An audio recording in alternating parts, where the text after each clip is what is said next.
Δεν μπορούμε να αφήσουμε για πολύ να περιμένει στην άλλη άκρη της γραμμής από τη Νέα Υόρκη ο Richard Lloyd, ο θρύλος των television. Hello, Richard. Yes, hi. How are you? How, just fine. Hello to your listeners in Greece. Okay. Welcome to Channel. It's wonderful to have you here, really. So, first of all, any chance for a television reunion, maybe? Is there something on your mind?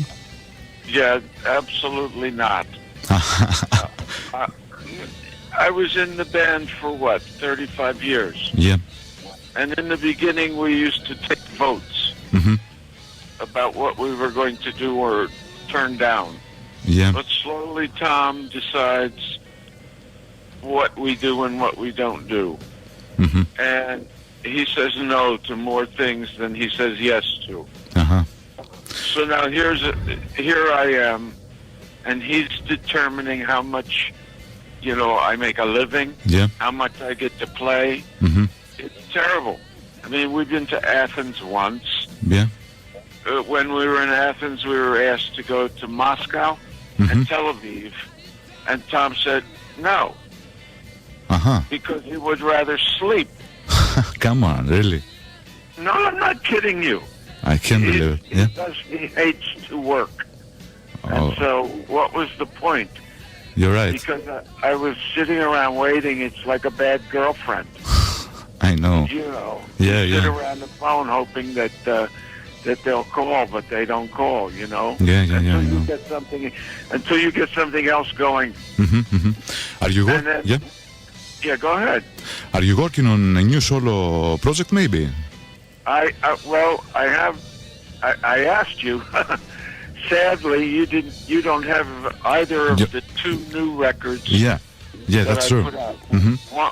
One is called The Radiant Monkey. Yeah. And the other one is a cover of all Jimi Hendrix songs. Called The Jamie Nevert's Story. They're both on Parasol.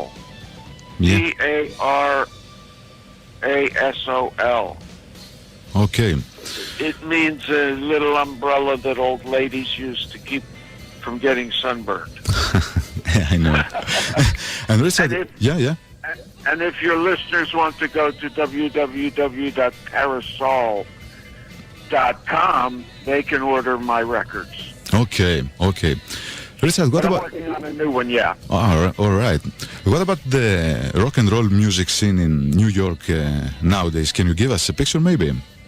Well, the picture of rock and roll scene in New York is not very good. Yeah. There's plenty of places to play,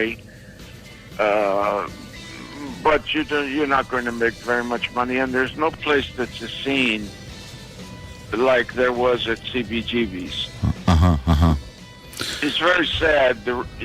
Money is so bad over here. Yeah. That CBGB's would make a kind of place like that. Yeah. Where you pay and you get to see two bands twice each. Would keep people. That's why we did that. It kept people in the same bar. But now they book maybe 8 bands. In a night. I know. And when you come in, they ask you who you're there to see. So, like I've done shows where the opening act says, we're opening for Richard Lloyd. Yeah. And so people come and they don't say my name, they say the other guy's name. Come on. And then, no, I'm not kidding. And then the band that plays after me, it's called the Mop-Up, they say, get there early, Richard Lloyd's playing. So they come and they don't say my name. They say the band behind me. Yeah. So I'm playing in front of a full, like a completely full house, but I get paid nothing, barely. Because all these people are saying the other band's names. It's pathetic. I won't do it. You're right. You're sure right. And what about the legendary CBGB? Can you tell us a good rock and roll story, maybe? Looking back, Lots of rock and roll stories. I know, But the funniest to me was one time I was walking over there and I see this taxi cab come up, and it's these people from Paris, right? Mm-hmm. And they have just come from the airport, and before they go to their hotel, they want to go to CBGB. And they walk in, and they look around, and they can't believe their eyes. They're like, oh my God, this? The famous CBGB? It's a toilet! Yeah. But it was a club that sounded so great. Yeah. And, you know, it was easy to get full. Mm-hmm. And it was very long. The bar is very long. The place is very long. It just sounded wonderful. And and like I said, we did 2 bands per night. Yeah, important. Yeah, that's really nice. Of course, like yeah. Like that. You see 2 movies. The spirit of punk, in a way, you know. The state of punk now is more people are interested in punk now than were then. It's sort of like, you know, classic rock. Now it's classic punk. Mm-hmm. So there are a lot of reunions and you know, people going out and I'm writing a book. Oh yeah, very interesting. Yeah, really. My friend Cheetah Chrome just finished his book.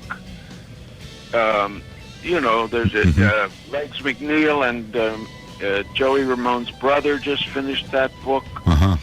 I don't know if it's available in Greece, called I Slept with Joey Ramone. Uh-huh. About the Ramones, I suppose, yeah. Title. Very clever title, but it's not written by a girl, it's written by his brother. Uh-huh. So of course he slept with it. Yeah, of course. In the same room. Yeah. Okay, Richard, thank you very, very much for your time. You're a true rock and roll legend. Oh, yeah, anyway, you're quite welcome. It was I a hope pleasure. I can come back to Athens someday, but, you know. Hope to see you soon here, yeah. Hope to see you soon for a gig. I'm sure you'll get my new records. Be sure. Thank you very much again, Richard. Bye-bye. Bye-bye.